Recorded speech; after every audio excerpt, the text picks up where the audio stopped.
Welcome to Coder Station. Hey guys, welcome to Coder Station. In today's video, we are going to start our topics in object-oriented programming.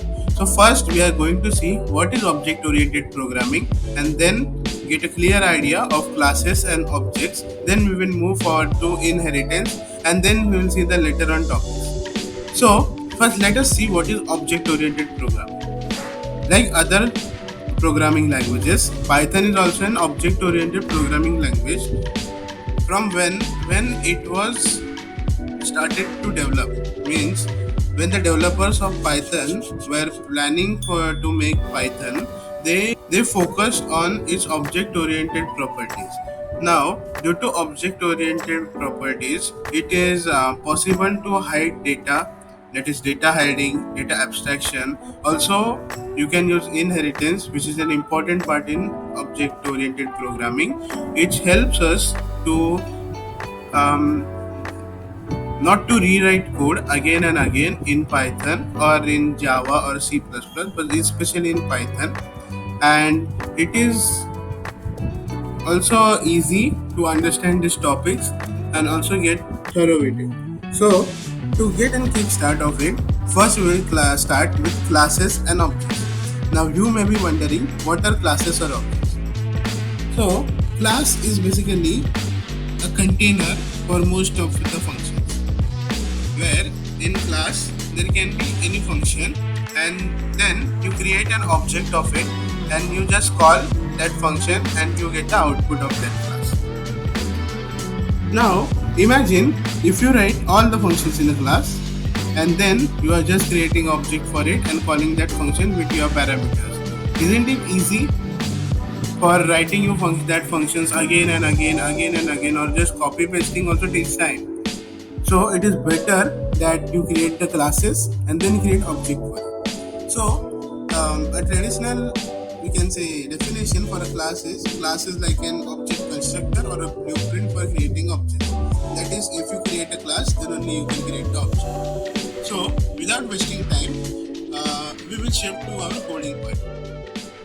So first I will show you how to create a class, and without creating an object, what is the output that we are getting in the class.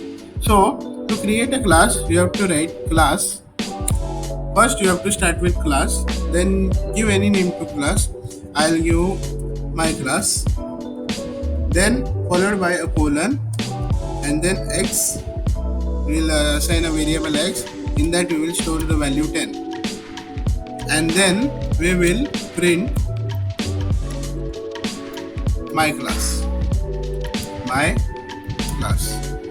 Now when we run this program, we are getting the output as C, class main class dot my class. It is returning the type of that class, it is not returning the value.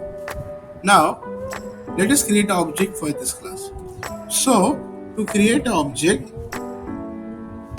you must take a, what we can say, a variable, you can say, or a object word.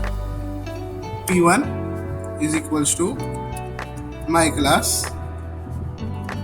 Okay, in this way you create the object and then simply write a print statement P1, and in that object that you are created an object of my class P1. Now in P1 we have to print the value of x, so we will write P1 dot x.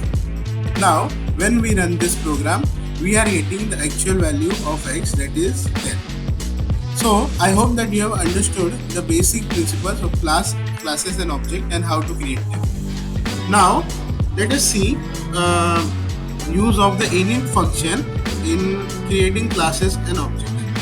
So now we will see an example where we create a class function and we create a class person, and in that we create a init function, and then we just create an object and then print the person name and age, so on. So let us create a class, that is class person. In that, now you have to write a colon over there, say a colon over here. Then you have to write def, give a space, and then double underscore init function. Now here you have got self. Self is nothing but an used to create an instance of the class.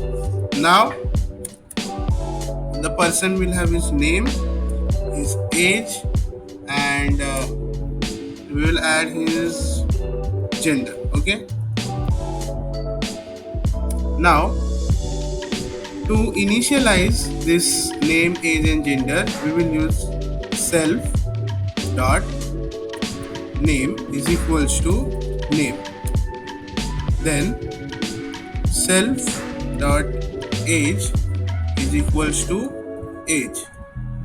Then self dot gender is equals to gender.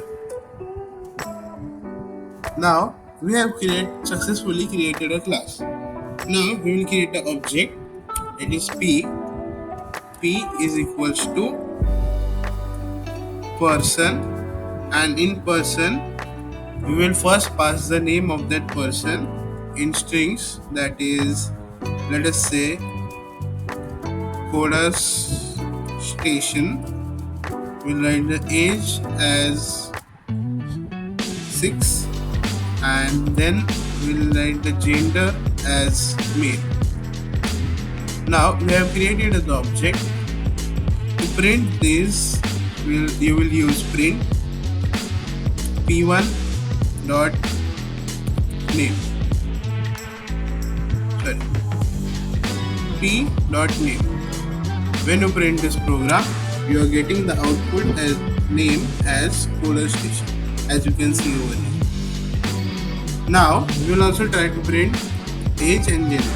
Then p name, comma p dot age, comma p dot gender. And let us put, now we have got output as Coder Station 6 and M over here, as you can see here on my screen, the output.